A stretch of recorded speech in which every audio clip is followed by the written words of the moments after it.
സ്നേഹക്കൂട്ടിന്റെ എല്ലാ പ്രിയപ്പെട്ട പ്രേക്ഷകർക്കും മെട്രോ സ്റ്റാറിലേക്ക് സ്വാഗതം. അങ്ങനെ പ്രേക്ഷകരെല്ലാവരും കാത്തിരുന്ന ഒരു നിമിഷം തന്നെയാണ് പല്ലവിയുടെയും സേതുവിന്റെയും ജീവിതത്തിൽ നടക്കാൻ പോകുന്നത്.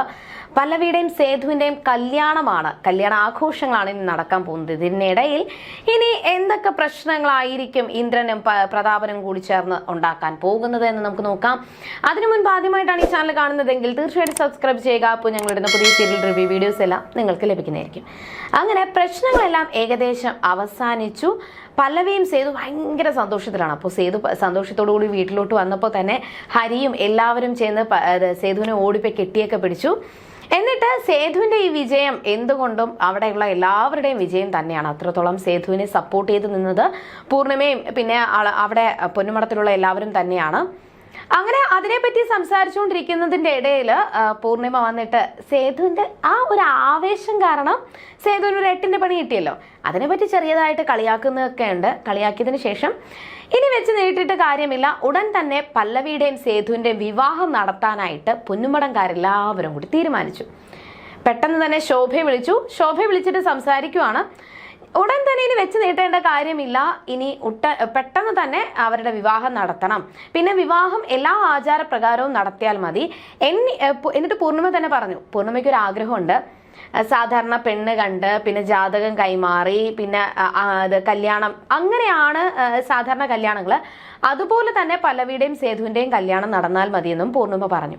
എന്നാൽ സേതു പല്ലവിയും അറിയാവുന്നവരല്ലേ, അവർ ഇത്രയും മാസങ്ങൾ കൂടെ ഉണ്ടായിരുന്നവരല്ലേ, അപ്പോൾ അവർക്കിനി വീണ്ടും പെണ്ണ് കാണേണ്ട ആവശ്യമുണ്ടോ എന്ന് ചോദിച്ചപ്പോൾ ചടങ്ങായിട്ട് തന്നെ നടന്നാൽ മതിയെന്ന് പൂർണിമയെ വാശി പിടിച്ചു. പിന്നെ എന്താ കുഴപ്പമൊന്നുമില്ല, ഞങ്ങൾക്ക് എന്തായാണെങ്കിലും ഓക്കെയാണ്. പിറ്റേ ദിവസം തന്നെ, അതായത് ഇനി വൈകിപ്പിക്കേണ്ട, നാളെ തന്നെ അവിടെ ഞങ്ങൾ എത്തും, പെണ്ണ് കാണാനായിട്ട് എത്തുമെന്ന് പൂർണിമ പറഞ്ഞു. ഭയങ്കര സന്തോഷത്തോടു കൂടി ശോഭയും കോള് കെട്ടിയതു. സേതുവിനോട് ഈ കാര്യം പറഞ്ഞപ്പോൾ സേതു ഭയങ്കര സന്തോഷത്തിലായിരുന്നു. എന്തായാലും നാളെയോ എന്ന് സേതു ഒന്ന് ഞെട്ടിപ്പോയി. നാളെയാണെങ്കിൽ നാളെ പെണ്ണൊക്കെ കണ്ട് പെട്ടെന്ന് തന്നെ വിവാഹം നടത്തി കഴിഞ്ഞാൽ അത്രയും സന്തോഷം എന്ന് പറഞ്ഞുകൊണ്ടിരിക്കുകയാണ് സേതു. പിറ്റേ ദിവസത്തേക്ക് പെണ്ണ് കാണാനായിട്ട് എല്ലാവരും തയ്യാറെടുത്ത് നിൽക്കുവാണ്. ഇതിനിടയിൽ പല്ലവി ഈ കാര്യം അറിഞ്ഞിട്ട് രാവിലെ തന്നെ അമ്പലത്തിൽ പോയി തൊഴുതു. അമ്പലത്തിൽ പോയി പ്രാർത്ഥിച്ച് തൊഴുതുകൊണ്ട് നിൽക്കുന്ന സമയത്താണ് വേദയെ കണ്ടത്. വേദയെ കണ്ടപ്പോൾ വേദയോട് പെണ്ണ് കാണാൻ വരുന്ന കാര്യവും പിന്നെ വിവാഹം ഉടനെ കാണുമെന്നുള്ള സന്തോഷ വാർത്തയും കൂടി വേദയോട് പറയുവാണ്. ചിങ്ങത്തിലായിരിക്കും ഉറപ്പായിട്ടും വിവാഹം വരാൻ പോകുന്നത്. അപ്പോൾ അതിനെപ്പറ്റിയും സംസാരിച്ചു. എന്തായാലും നിങ്ങൾ ഉറപ്പായിട്ട് ഞാൻ നിങ്ങളെ രണ്ടുപേരെയും വിളിച്ചിരിക്കും, നിങ്ങൾ രണ്ടുപേരും വിവാഹത്തിന് വരണം എന്ന് പറഞ്ഞിട്ട് പല്ലവിയും തിരികെ വീട്ടിലോട്ട് പോയി.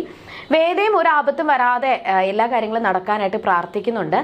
എന്നാൽ ഇതിനിടയിൽ ഇപ്പോൾ വിശ്വ തൻ്റെ ഏട്ടൻ്റെ കൂടെ വീട്ടിലാണല്ലോ. അപ്പോൾ വിശ്വ ചുമ്മാ കുത്തി വേദനിപ്പിക്കുന്ന രീതിയിൽ രാജലക്ഷ്മി സംസാരിക്കുന്നുണ്ട്. ഇതിനിടയിൽ പല്ലവിക്കും ഇന്ദ്രൻ ഇങ്ങനെ ഒരു ആപത്ത് വരാൻ കാരണം ഒരിക്കലും പല്ലവിയല്ല, സ്വയം വരുത്തി വെച്ചതാണെന്ന് വിശ്വൻ സംസാരിക്കുമ്പോൾ അതിനെതിരെ രാജലക്ഷ്മി കയർത്ത് സംസാരിക്കുകയും വലിയൊരു പ്രശ്നമുണ്ടാക്കുകയും ചെയ്തു. എന്നാൽ ഇന്ദ്രൻ ഇതെല്ലാം കേട്ട്, ഈ ശബ്ദം കേട്ട് താഴോട്ട് വന്നതിനെ പറ്റി ചോദിച്ചപ്പോൾ ഞാൻ പല്ലവിയെ മറന്നു, ഇനിയിപ്പോൾ പല്ലവിയെ വിശ്വൻ തന്നെ പറയുന്നുണ്ട് പല്ലവിയുടെയും സേതുവിന്റെയും വിവാഹം ഉടൻ തന്നെ ഉറപ്പിക്കും, അവരുടെ വിവാഹം ഉടൻ തന്നെ കാണുമെന്നും ഇനി എന്തായാലും വെച്ച് നീട്ടത്തില്ല, വിവാഹം ഉടൻ തന്നെ കാണുമെന്ന് ഓൾറെഡി അവിടെ വിശ്വ പറഞ്ഞു കഴിഞ്ഞു. അതുകൊണ്ട് ഏട്ടൻ ഇനി പല്ലവി ചേച്ചിയുടെ പിന്നാലെ നടക്കാതിരുന്നാൽ പോരെ എന്ന് ചോദിച്ചു. എന്നാൽ ഞാൻ പല്ലവിയെ പൂർണ്ണമായിട്ടും മറന്നുവെന്നും ഇനി അവളുടെ പിന്നാലെ നടന്നിട്ട് കാര്യമില്ല, സേതുവിന്റെയും അവളുടെ വിവാഹം നടക്കും ഉറപ്പാണ്, പിന്നെ ഞാൻ പിന്നാലെ നടന്നിട്ട് കാര്യമില്ലെന്നും പിന്നെ ഇനി എന്തെങ്കിലും വലിയ പ്രശ്നങ്ങൾ എൻ്റെ ജീവിതത്തിൽ വരികയേ ഉള്ളൂ, അതുകൊണ്ട് ഞാൻ എല്ലാം പൂർണ്ണമായിട്ടും മറന്നു എന്നും ഇന്ദ്രൻ തീരുമാനിച്ചു. എന്നാൽ ഇന്ദ്രന്റെ ഈ ഒരു തീരുമാനം കേട്ടിട്ട് രാജലക്ഷ്മിക്ക് നല്ല സന്തോഷം തോന്നി. ഒപ്പം ഇന്ദ്രൻ ഒരു പെണ്ണ് ആലോചിച്ച് ഇന്ദ്രന്റെ വിവാഹം നടത്താനായിട്ട് രാജലക്ഷ്മി തീരുമാനിക്കുവാണ്. എന്നാൽ ഇതെല്ലാം ഇന്ദ്രന്റെ വെറും പറച്ചിൽ മാത്രമാണ്.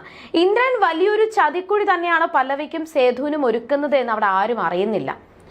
എന്നാൽ പ്രതാപനാണെങ്കിൽ വിക്രമിന്റെ അടി കൊണ്ട് ചതഞ്ഞ് എണീക്കാൻ പോലും പറ്റാത്ത അവസ്ഥയിൽ നിൽക്കുമായിരുന്നു. എന്തായാലും കുറച്ച് പൈസയുടെ ആവശ്യമുണ്ട്. അങ്ങനെ പൈസയ്ക്ക് വേണ്ടിയിട്ട് ഇന്ദ്രനെ വിളിച്ചപ്പോഴാണ് പൈസ കൊടുക്കാമെന്നും എന്നാൽ ഉടൻ തന്നെ നിങ്ങളെ എനിക്ക് കാണണം, ഇനി ഒരു കാര്യമുണ്ട്, എനിക്കൊരു ആവശ്യമുണ്ട്, അത് നടപ്പിലാക്കണം, ഉടൻ തന്നെ കാണണമെന്ന് പറഞ്ഞ് ഇന്ദ്രൻ കോള് കെട്ടിയിരുന്നു. ഉറപ്പായിട്ടും പല്ലവിക്കും സേതുവിനും ഒരുക്കുന്ന കെണി തന്നെ ആയിരിക്കും.